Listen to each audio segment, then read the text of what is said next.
ছাত্র জনতা কি চায়? ধানমন্ডির ৩২ নম্বরের ঘটনা কেন ঘটল? ছাত্র জনতার আসল দাবিটা কি?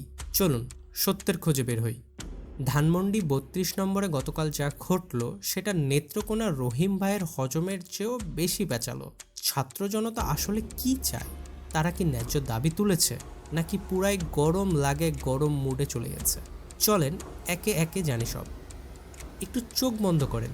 এবার কল্পনা করেন আপনি একটা গাড়ি চালাচ্ছেন, হুট করে সামনে ১,০০০ লোক রাস্তা ব্লক করে দাঁড়িয়ে গেছে।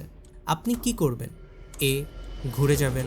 বি, ফেসবুক লাইভে চলে যাবেন। সি, হাঁটু গেড়ে তাদের দাবিগুলো শোনার চেষ্টা করবেন। বাস্তবে যা ঘটেছে সেটা এর চেয়েও বেশি নাটকীয়। তো শুরু করা যাক। ছাত্র জনতার দাবিগুলো কি? কেন এই প্রতিবাদ? সব কিছুর দাম তো বাড়লো, কিন্তু ধৈর্যের দাম কমলো কেন? দেশে সব কিছুর দাম বাড়ছে, ডাল ভাত, মুরগি, এমনকি প্রেম করতে গেলেও ডেটিংয়ের খরচ ডাবল। কিন্তু ছাত্র জনতার ধৈর্য কমছে, তাই তো তারা ধানমন্ডি ৩২-এ জড়ো হলো, দাবি তুলল এইবার কিছু করতে হবে। কিন্তু আসলেই তারা কি চায়? রাজনীতি বনাম ছাত্র জনতা আসল খেলাটা কি? শিক্ষার্থীদের প্রতিবাদ নতুন কিছু না। ১৯৫২, ১৯৬৯, ১৯৯০ ছাত্ররাই তো বদল এনেছে। কিন্তু এবার তারা কি চায়? শুধু ন্যায় বিচার, নাকি রাজনীতিতে ঢুকে গেছে? কারণ কিছু রাজনৈতিক দল তাদের পক্ষে, কেউ আবার বিপক্ষে। বাংলাদেশের রাজনীতি একটা নিয়ম আছে, যেখানে ভিড় সেখানেই নেতা। সোশ্যাল মিডিয়া বনাম বাস্তবতা। ফেসবুকে সবাই সমর্থন জানায় লিখলো, কিন্তু বাস্তবে কয়জন মাঠে নামলো?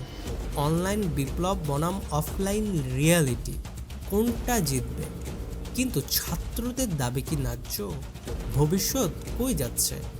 বাংলাদেশের ইতিহাস বলে যখন ছাত্ররা রাস্তায় নামে তখন কিছু ঘটে। তবে এবার কি সত্যিই পরিবর্তন আসবে, নাকি এরা আরেকটি নতুন ভাইরাল নিউজ হয়েই থাকবে? আচ্ছা, যদি ছাত্রদের দাবি মেনে নেওয়া হয়, তাহলে কি হঠাৎ সব সমস্যার সমাধান হয়ে যাবে, নাকি পরের মাসে নতুন কোনো ইস্যু আসবে? আপনার মতে এই আন্দোলনের যৌক্তিক নাকি নিছক উত্তেজনার ফল? কমেন্টে জানান। আর যদি ভিডিও ভালো লাগে তাহলে সাবস্ক্রাইব দেন, না হলে পরবর্তীতে ব্রেকিং নিউজ করে ফেলবেন মিস।